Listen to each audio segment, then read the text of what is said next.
નમસ્કાર વિદ્યાર્થી મિત્રો, આપણી YouTube ચેનલ જાત મહેનત જિંદાબાદમાં ફરી એકવાર આપનું હાર્દિક સ્વાગત છે.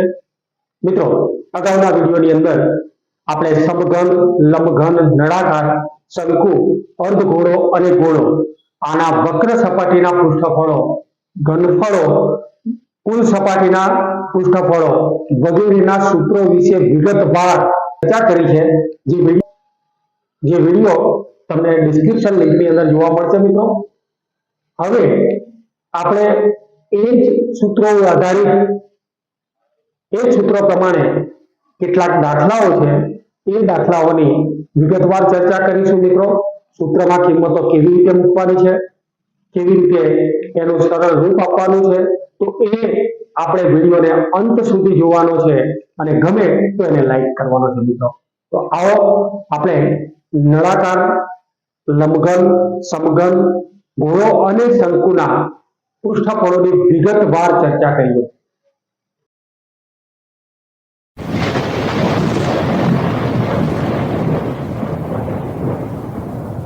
મિત્રો, અહીંયા બે સમઘન આપેલા છે. એક સમઘનનું ઘનફળ 125 ઘન સેમી છે. આવા બે સમઘનને ભેગા બનાવવા મૂકતા લંબઘન બને છે. આ લંબઘનનું ક્ષેત્રફળ આપણે શોધવાનું છે.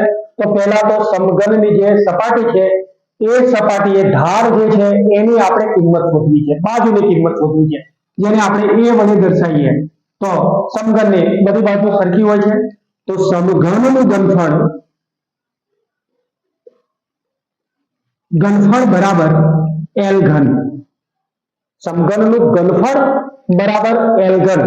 હવે અહીંયા આપણે જોઈએ છે કે l ઘન બરાબર 125 ઘન સેમી અથવા સેમીનો ઘન આપણને આપી દીધેલું છે, રકમમાં છે.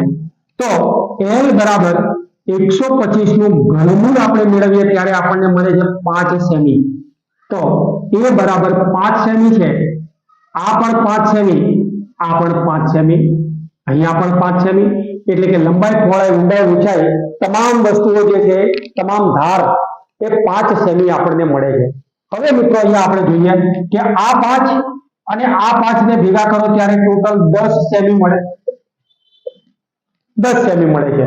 લંબઘન બને છે એની લંબાઈ આપણને 10 સેમી મળે છે. તો ત્યાં આપણે લખીશું લંબઘનની લંબાઈ બરાબર 5 સેમી વત્તા 5 સેમી બરાબર 10 સેમી. ત્યાર પછી એની પહોળાઈ અને ઊંચાઈ તો 5 સેમી લેવાની છે, કારણ કે એક બાજુની ઊંચાઈ આપણને મળે છે. તો પહોળાઈ બરાબર 5 સેમી અને ઊંચાઈ બરાબર પણ 5 સેમી. તો હવે આપણે લંબઘનનું ઘનફળ શોધવાનું છે. લંબઘનનું ઘનફળ, તો અહીંયા લંબઘનનું ઘનફળ બરાબર LBH એટલે કે લંબાઈ ગુણ્યા પહોળાઈ ગુણ્યા ઊંચાઈ. હવે એ કિંમત આપણને મળે 10 સેમી ગુણ્યા 5 સેમી ગુણ્યા 5 સેમી. આનો મતલબ 10 ગુણ્યા 5 ગુણ્યા 5 સેમીનો ઘન એટલે કે 25 ગુણ્યા 10 250 સેમીનો ઘન. આ આપણને બંને સમઘનને ભેગા કરતા જે લંબઘન મળે છે એનું ઘનફળ આપણને 250 સેમીનો ઘન મળે મિત્રો. તો સૌ પ્રથમ સમઘનના ઘનફળ ઉપરથી આવો કોઈ પણ પ્રકારનો દાખલો હોય, પહેલા સમઘનનું પૃષ્ઠફળ શોધી કાઢવાનું, એની બાજુનું માપ શોધો. ઘનફળ હોય તો ઘનફળ શોધો, એમાંથી બાજુનું માપ શોધો અને એ પ્રમાણે એની કિંમત જે તે સૂત્રમાં મૂકવાથી આપણને એની કિંમત મળે છે. મિત્રો, અહીંયા એક અર્ધગોલક પર એક શંકુ ગોઠવેલો છે. અર્ધગોલક છે જેની ત્રિજ્યા 3.5 સેન્ટીમીટર છે અને એની પર એ જ માપનો એક શંકુપાકાર પદાર્થ ગોઠવેલો કે જેની ત્રિજ્યા પણ 3.5 સેમી છે. જ્યારે એની તિર્યક ઊંચાઈ અથવા તો ત્રાંસી ઊંચાઈ રકમ પ્રમાણે 12.5 સેમી છે. તો આ આખે ભાગનો કુલ પૃષ્ઠફળ આપણે શોધવાનું છે. અહીંયા આપણે જોઈએ કે શંકુની ત્રિજ્યા બરાબર ગોળાની ત્રિજ્યા બરાબર r, જેની કિંમત 3.5 સેમી આપણને રકમમાં આપેલી છે. ત્યાર પછી શંકુની તિર્યક ઊંચાઈ L બરાબર 12.5 સેમી છે. તો હવે આપણે કુલ પૃષ્ઠફળ શોધવું છે. તો અહીંયા આપણે જોઈશું કે પાત્રનું અથવા તો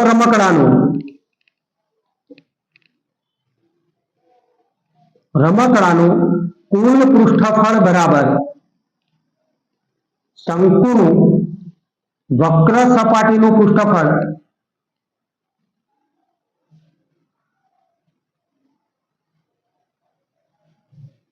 વત્તા અર્ધગોળાની વક્ર સપાટીનું પૃષ્ઠફળ. અર્ધગોળાની વક્ર સપાટીનું પૃષ્ઠફળ. રમકડાનું કુલ પૃષ્ઠફળ બરાબર શંકુની વક્ર સપાટી, ઉપરની વક્ર સપાટી, વાંકી સપાટી જે વળેલી છે તે, અને ગોળાની અંદરના ભાગને આપણે કોઈ લેવા દેવા નથી, માત્ર ને માત્ર બહારની જે વળેલી સપાટી છે તે બહારની સપાટીનું પૃષ્ઠફળ શોધવાનું છે.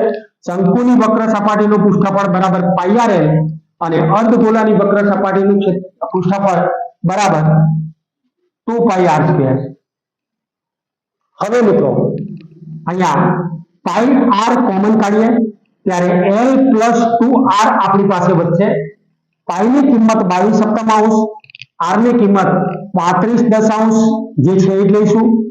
L ની કિંમત 12.5 વત્તા 2 કૌંસમાં 3.5 r ની કિંમત આપણે લીધી છે મિત્રો. અહીંયા 35 મેં ડાયરેક્ટ લીધા છે કારણ કે છેદ ઉડાડી શકીએ. અહીંયા 12.5 L ની કિંમત 2 સૂત્ર પ્રમાણે છે અને r ની કિંમત આપણને મળે છે 3.5. હવે મિત્રો 7 × 5 = 35, 5 × 10 11 × 22 એટલે કે 11 એ જ આપણી પાસે વધે છે. અહીંયા અંદર 12.5 વત્તા 7 11 × 19.5 12.5 અને 7 નો સરવાળો કરીએ ત્યારે 19.5 આપણને મળે. અહીંયા બંનેનો ગુણાકાર કરીએ 11 × 5 = 55, 11 × 9 = 99, 104, 11 × 11 ને 10 21 214.5 સેમીનો સ્ક્વેર એ આપણને રમકડાનું કુલ પૃષ્ઠફળ મળે છે. રમકડાનું કુલ પૃષ્ઠફળ બરાબર 214.5 સેમીનો હોય. ક્રમમાં એક નળાકાર ઉપર શંકુ ગોઠવેલો હોય એવો એક તંબુ આપેલો છે. હવે જેમાં નળાકારનો વ્યાસ અને એ જ આપણા માટે શંકુનો વ્યાસ છે બરાબર 4.2 મીટર. તો r એટલે કે ત્રિજ્યા બરાબર 4.2 / 2 2.1 મીટર થાય. હવે નળાકારની ઊંચાઈ આપણને આપી દીધેલી છે 8 મીટર અને શંકુની ઊંચાઈ 6 મીટર. તો આપણે કુલ તંબુમાં જે હવા સમાય છે એ હવાનું ઘનફળ આપણે મેળવવું છે. તો અહીંયા આપણે લઈશું તંબુનું ઘનફળ બરાબર નળાકારનું ઘનફળ વત્તા શંકુનું ઘનફળ. હવે નળાકારનું ઘનફળ πr²h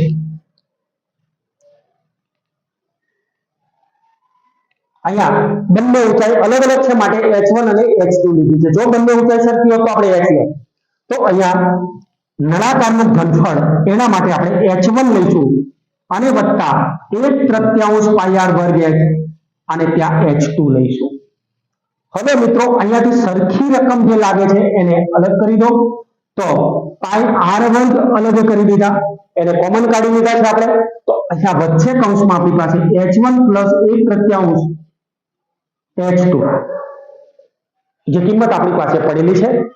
હવે પાઈ ની કિંમત 22/7, r ની કિંમત આપણે મેળવી લીધી છે 21/10 × 21/10 કૌંસમાં h1 એ કિંમત 8 મીટર છે એટલે કે નળાકારની ઊંચાઈ બરાબર 8 મીટર અને શંકુની ઊંચાઈ બરાબર 1/3 સાથે ગુણાકાર કરીશું 6 મીટર. હવે 22/7 × 21/10 × 21/10 × 3 દૂની 6, 8 ને 2 10 એકાઉન્સ. હવે જે રકમ ઉડતી હોય અને આપણે ઉડાડી દઈએ છીએ મિત્રો, તો અહીંયા 7 કરીને 21 આપણી પાસે આરામથી ઉડી જાય છે. 10 અને 10 પણ ઉડી જાય છે. તો વધે છે આપણી પાસે 22 ગુણ્યા 21 ગુણ્યા 3 એટલે 66 ગુણ્યા 21 કરીએ તો 6 ગુણ્યા 12 ને 1 13 અને 66 એકા 66 1386. હવે 1386 1386 ભાગ્યા નીચે 10 બરાબર એટલે એક પોઈન્ટ આપણે કાપીશું ત્યારે 138.6 મીટરનો ઘન એ હવા સમાઈ જાય. તો આ તંબુમાં 138.6 મીટર ઘન હવા સમાય. તો આ પ્રકારે લખવાનું છે આપણે શબ્દોમાં કે 138.6 મીટરનો ઘન જેટલી હવા એની અંદર સમાય છે. એ પ્રમાણે આપણે કરી શકીએ. હા તો મિત્રો, આ માહિતી તમને ગમી હોય તો વિડીયોને લાઈક કરો, શેર કરો અને સબસ્ક્રાઇબ કરો. આ અને આવા અનેક વિડીયો સાથે આપણે ફરીથી મળીશું. ત્યાં સુધી સર્વેને જય હિન્દ.